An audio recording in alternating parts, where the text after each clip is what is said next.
ಗುಲ್ಬರ್ಗದ ಕೋಟ್ನೂರಿನಲ್ಲಿ ನಡೆದ ಅಂಬೇಡ್ಕರ್ ಪ್ರತಿಮೆಗೆ ಅವಮಾನವನ್ನು ಖಂಡಿಸಿ ಹುಣಸಗಿಯಲ್ಲಿ ಪ್ರತಿಭಟನೆ. ದಲಿತ ಸಂಘಟನೆಗಳು ಭಾಗಿಯಾಗಿ ತಪ್ಪು ಮಾಡಿದವರನ್ನು ತೀವ್ರವಾಗಿ ಕಠಿಣ ಶಿಕ್ಷೆಯನ್ನು ವಿಧಿಸಬೇಕೆಂದು ಆಗ್ರಹಿಸಿದರು.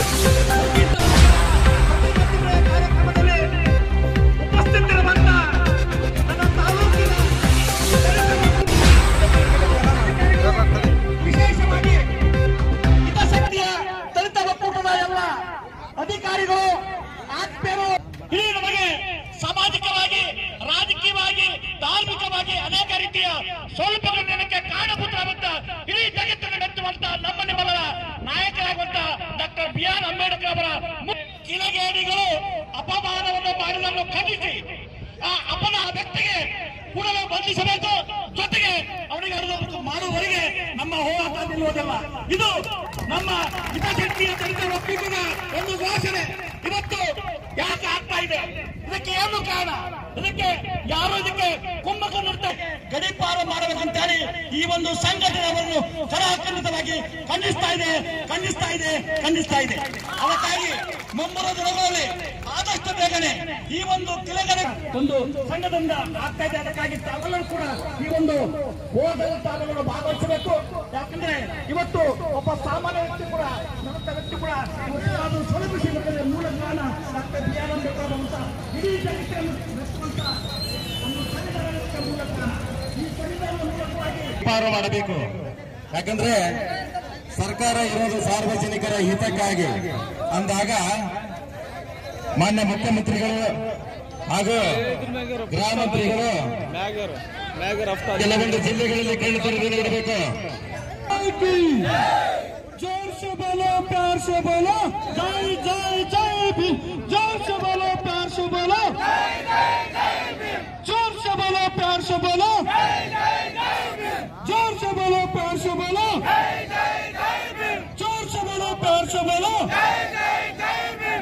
ಬಂಧುಗಳೇ, ಇನ್ನು ನಮ್ಮೆಲ್ಲರಿಗೂ ಕೂಡ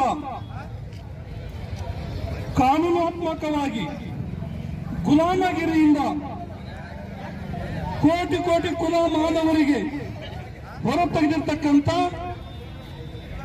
ಮಹಾನ್ ಮಾನವತೆ ಸಂವಿಧಾನ ಶಿಲ್ಪಿ ಭಾರತ ರತ್ನ ಡಾಕ್ಟರ್ ಬಾಬಾ ಸಾಹೇಬ್ ಅಂಬೇಡ್ಕರ್ ಅವರಿಗೆ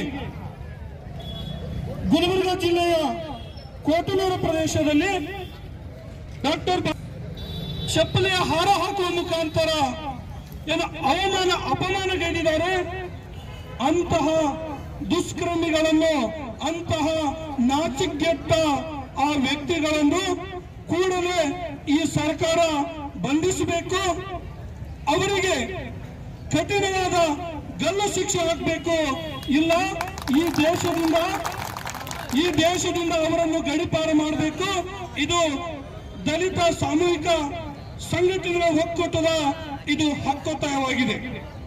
ಬಂಧುಗಳೇ, ಇಂತಹ ನಾಚಿಕೆಟ್ಟ ದುಷ್ಕರ್ಮಿಗಳು ಈ ದೇಶದಲ್ಲಿ ಪದೇ ಪದೇ ಡಿಪಾರ್ಟ್ಮೆಂಟ್ ಕೂಡ ಈ ಸಂದರ್ಭದಲ್ಲಿ ಮನವಿ ಮಾಡಿಕೊಳ್ತಾ ಇದ್ದೀವಿ. ಈಗ ಅವರು ನೋಡಿದಾಗ, ನ್ಯೂಸ್ ಪೇಪರ್ ನೋಡಿದಾಗ ಅವರಿಗೆ 4 ಜನರನ್ನು ಬಂಧಿಸಿದ್ದಾರೆ ಅಂತಕ್ಕಂಥ ಸುದ್ದಿ ನಾವು ಕೇಳ್ಪಟ್ಟಿದ್ದೀವಿ. ಆದರೆ ಬಂಧಿಸುವುದು ಅಷ್ಟೇ ಅಲ್ಲ, ಅವರನ್ನ ಗಲ್ಲು ಶಿಕ್ಷೆ ಹಾಕಬೇಕು. ಡಾಕ್ಟರ್ ಬಾಬಾ ಸಾಹೇಬ್ ಅಂಬೇಡ್ಕರ್ಗೆ, ಇವತ್ತು ಈ ಒಂದು ಹುಣಸಗಿ ಪಟ್ಟಣದಲ್ಲಿ ನಮ್ಮ ಒಂದು ದಲಿತ ಸಂಘಟನೆಯ ಒಂದು ಮುಖಂಡರು ಇಲ್ಲಿರ್ತಕ್ಕಂಥ ಎಲ್ಲರೂ ಕೂಡ ಇವತ್ತು ಯಾಕಪ್ಪ ಇಷ್ಟೊಂದು ಕೆರಳಿದೀವಿ ಅನ್ನೋದು ಒಂದೇ ಒಂದು ಕಾರಣ ಏನಪ್ಪಾ ಅನ್ನೋದಾದ್ರೆ, ಇವತ್ತು ಗುಲ್ಬರ್ಗ ಜಿಲ್ಲೆಯಲ್ಲಿ ಕೋಟ್ನೂರಿನಲ್ಲಿ ಇವತ್ತು ಡಾಕ್ಟರ್ ಬಾಬಾ ಸಾಹೇಬ್ ಅಂಬೇಡ್ಕರ್ ಅವರಿಗೆ ಅಪಮಾನ ಮಾಡಿರುವಂತದ್ದು. ಅದಕ್ಕೋಸ್ಕರ ಇವತ್ತು ಅವರನ್ನ ಅತಿ ಶೀಘ್ರದ ಆಲ್ರೆಡಿ ಬಂಧಿಸ್ಯಾರ ಅಂತ ಹೇಳ್ತಾರ. ಇನ್ನ ನಿಜವಾಗ್ಲೂ ಹೇಳ್ಬೇಕಂದ್ರೆ ಅವ್ರಿಗೆ ಬೆನ್ನಿಂದ ಇರ್ತಕ್ಕಂಥವ್ರು ಇನ್ನೂ ತುಂಬಾ ಜನ ಅದಾರ. ಅವ್ರನ್ನೂ ಕೂಡ ಬಂಧಿಸಬೇಕು. ಮತ್ತೆ ಅವ್ರನ್ನೇನಪ್ಪ ಅಂದ್ರ ಈ ಒಂದು ದೇಶದಿಂದ ಬೇರೆ ಕಡೆ ಅವ್ರನ್ನೇನಪ್ಪ ಅಂದ್ರೆ ಗಡಿಪಾರು ಮಾಡ್ಬೇಕು. ಅವ್ರಿಗೆ ಏನಾದ್ರು ದಮ್ ಅನ್ನೋದು ಇತ್ತಂದ್ರ, ತಾಕತ್ ಅನ್ನೋದು ಇತ್ತು ಅನ್ನೋದಂದ್ರ ನಮ್ಮ ಎದುರುಗಡೆ ಬಂದ್ಗೇಸಿ ಡಾಕ್ಟರ್ ಬಾಬಾ ಸಾಹೇಬ್ ಅಂಬೇಡ್ಕರ್ ಅವ್ರಿಗೆ ಆ ತರ ಅಪಮಾನ ಮಾಡ್ಲಿ ಅವ್ರು ತಿಂಡಿದ್ರು. ನೋಡ್ಬೇಕು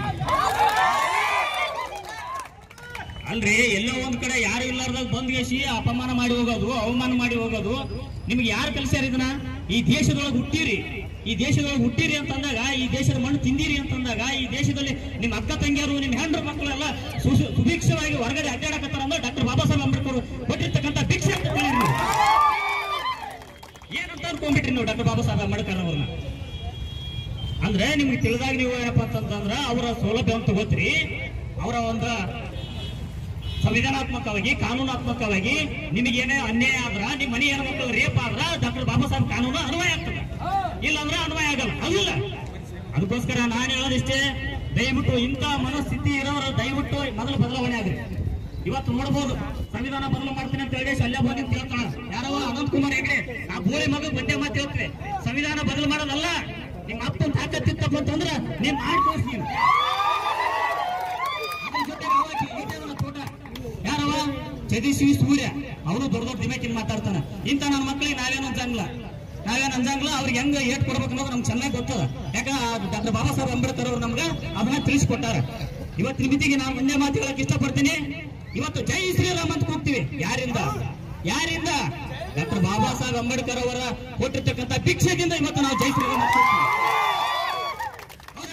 ಇವತ್ತು ಪ್ರತಿಭಟನೆ ಮಾಡ್ತೀವಿ, ರೋಡಲ್ಲಿ ನಿಂತ್ಕೊಂತೀವಿ, ಎಲ್ಲಾ ಕಡೆ ಹೋಗ್ತೀವಿ, ಪ್ರತಿ ಸುಭಿಕ್ಷವಾಗಿ ಇವತ್ತು ರೋಡಲ್ಲಿ ಅಡ್ಡಾಡಕತ್ತೀವಿ. ಯಾರ ಸಲುವಾಗಿ? ಯಾರಿಂದ? ಇವತ್ತು ಹೆಣ್ಣು ಮಕ್ಕಳು ಹೊರಗಡೆ ಬರ್ತಿರ್ಲಿಲ್ಲ, ನಮ್ಮ ಅಕ್ಕ ತಂಗಿಯರು ಇಲ್ಲಿ ಬಂದು ನೋಡಾಕತ್ತಾರ. ಯಾಕೆ ನೋಡಾಕತ್ತಾರ? ಇವತ್ತು ಒಂದು ಮೂಲೆಯಲ್ಲಿ 4 ಗೋಡೆಗಳ ಮಧ್ಯದಲ್ಲಿ ಇರ್ಬೇಕಾಗಿತ್ತು ಅವರು. ಇವತ್ತು ಮಿತಿಗೆ ಅಡ್ಡಾಡ್ತಾ ಇದಾರೆ. ಇವತ್ತು ಪ್ರಧಾನಮಂತ್ರಿ ಹುದ್ದೆ ಅವರು ಸ್ವೀಕಾರ ಮಾಡಿದ್ದಾರೆ. ಯಾಕೆ? ಇವತ್ತು ನಮ್ಮ ಭಾರತದ ಸಂವಿಧಾನದ ಅವನ ಆಶಯಗಳಿಂದ, ಅವರ ತತ್ವಗಳಿಂದ, ಅವರ ಆದರ್ಶಗಳಿಂದ ಇವತ್ತು ಬಾಬಾ ಸಾಹೇಬ್ ಅಂಬೇಡ್ಕರ್ ಅವರು ಒಬ್ಬ ಸಣ್ಣ ವ್ಯಕ್ತಿಯಿಂದ ಹಿಡ್ಕೊಂಡು ದೊಡ್ಡ ವ್ಯಕ್ತಿವರೆಗೆ ಅದರ ಹುದ್ದೆಯನ್ನು ಕೊಟ್ಟಿರ್ತಕ್ಕಂಥವ್ರು ಯಾರಾದ್ರೂ ಇದ್ರೆ ಅದು ಡಾಕ್ಟರ್ ಬಾಬಾ ಸಾಹೇಬ್ ಅಂಬೇಡ್ಕರ್ ಅವರು ಅಂತ